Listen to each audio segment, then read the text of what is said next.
Now, I've seen the news, and I'm going to give the president the benefit of the doubt. He can't say these things to you, but I can. But I don't know, other than that, I don't know how he can sit there and say the worst is behind us. Maybe it's just because he doesn't think it'll get worse than 30,000 people out of a town of 40,000 going to a parking lot, standing in a line for a waiting list for 445 government-subsidized houses 2 years down the road. It doesn't get much worse than pure hopelessness. And people, I fear, are becoming more and more hopeless. Don't. Check yourself. I read in the Wall Street Journal the other day about a 52-year-old mechanic named Michael Hatchell. He said that he turned down more than a dozen offers while he was unemployed for 59 weeks. He chose to take the government handout. People are choosing to be dependent on the government over picking themselves up and taking less and resetting and starting all over again. Is that hopelessness? Is that dependency? Is that the lack of faith?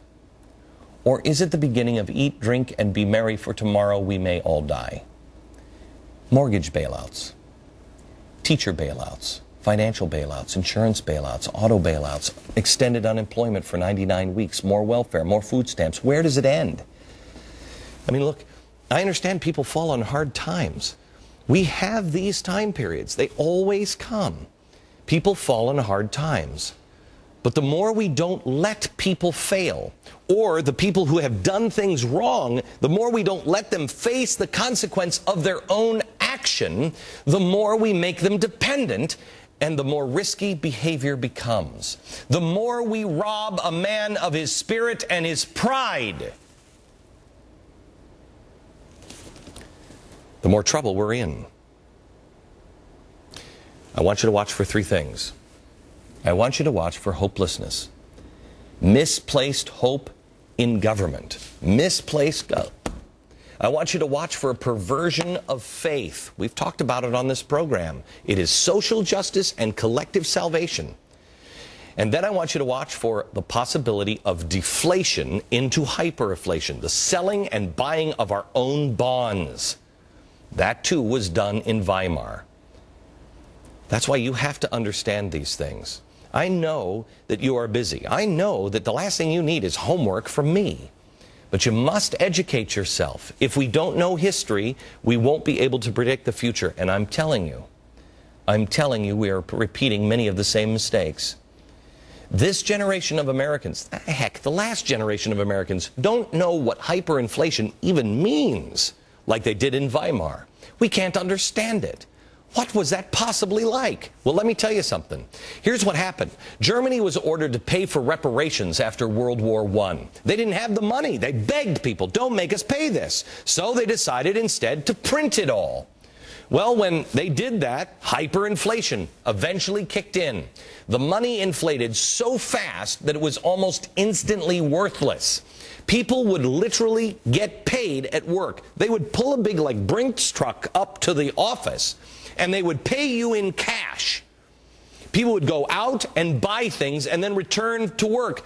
2, 3, 4 hours later, they would pay you again, and you would go out because the prices would rise. One German writer told the story of two women carrying laundry baskets filled with banknotes. A crowd gathered around the store window. They put down the baskets full of money to go look. When they came back, the banknotes, the money, still there, but the baskets were gone.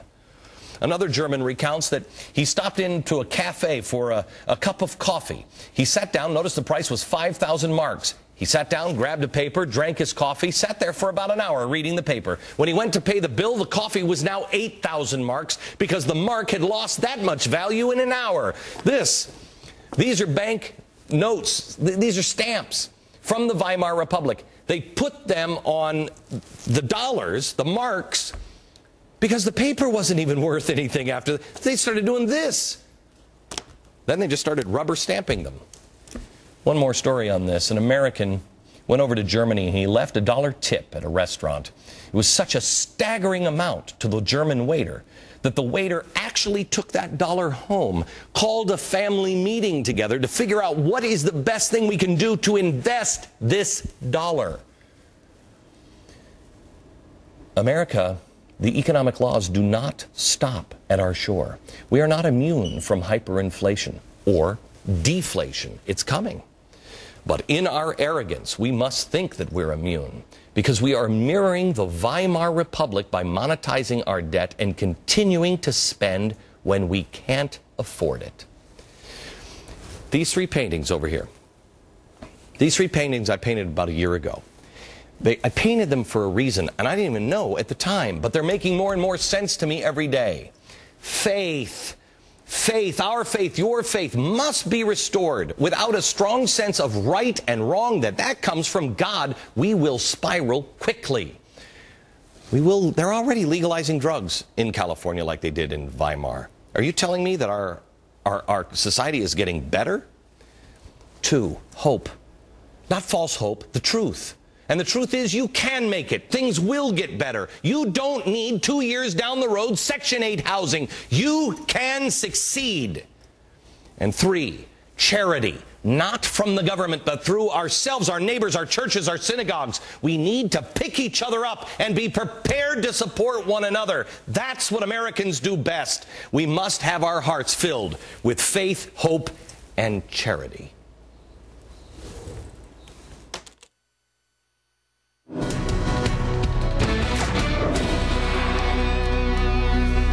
When I talked on my radio program a few years ago, before the collapse even began, and I talked about the economy before the big crash, I was mocked by almost everybody in my listening audience and the press. I remember being openly laughed at for warning about a possible Great Depression. A couple years goes by, and our president is using similar language, both Bush and Obama.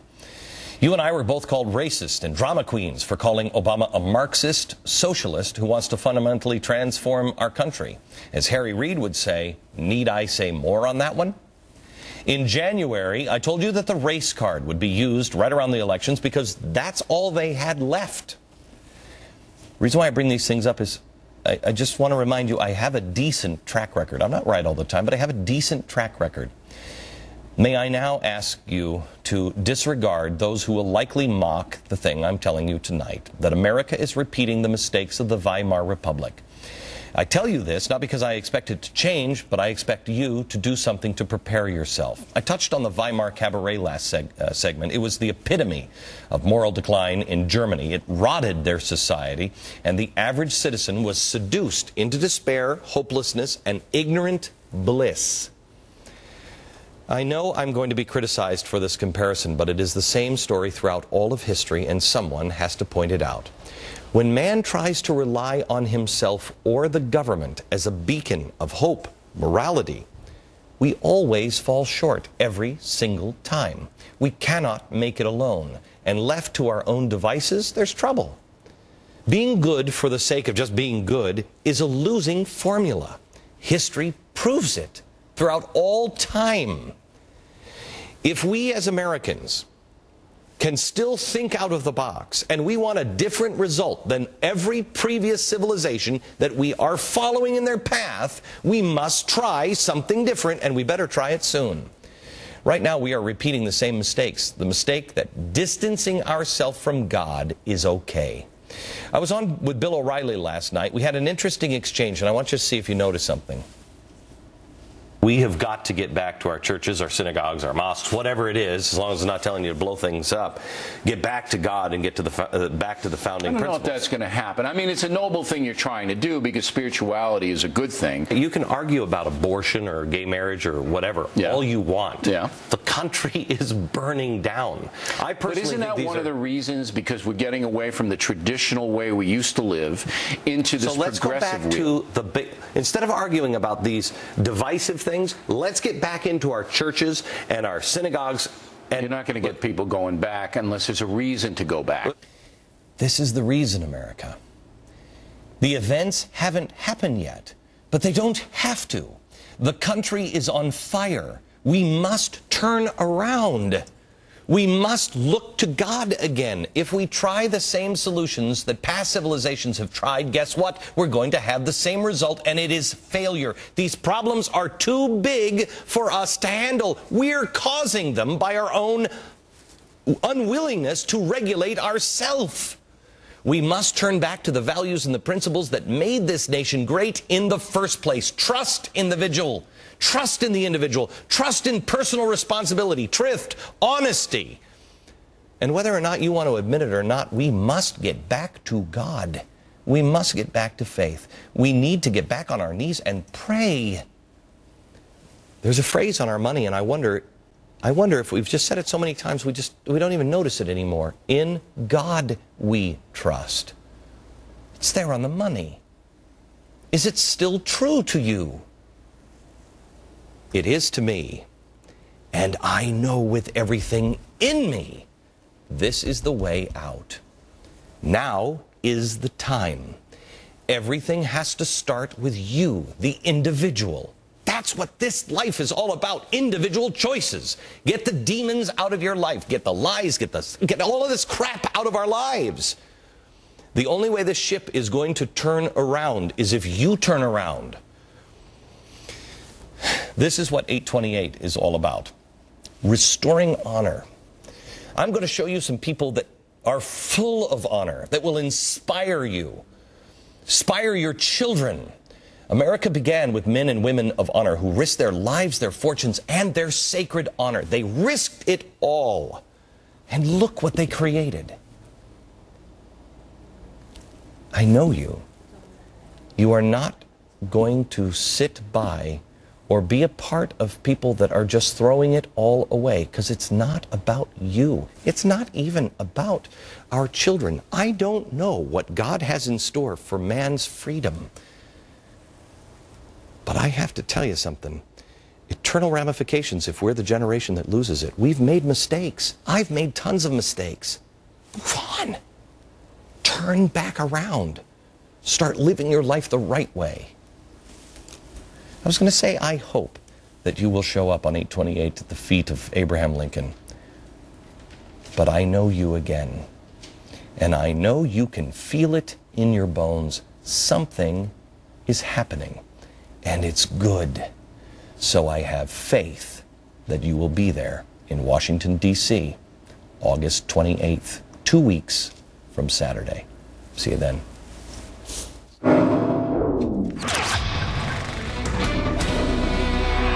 I'm Patty Ann Brown. Today, a federal judge ruled that gay marriage be put on hold in California for another 6 days. This gives opponents until August 18th to get a ruling from a U.S. Circuit Court of Appeals.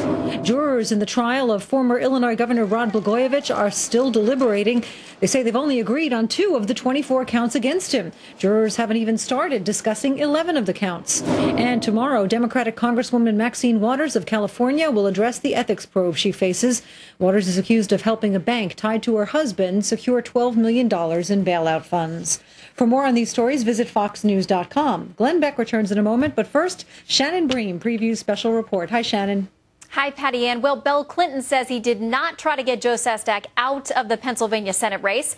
More dismal jobs numbers. And should the U.S. get out of Iraq on schedule? Special report starts at 6 Eastern, but now we send you back to Glenn Beck.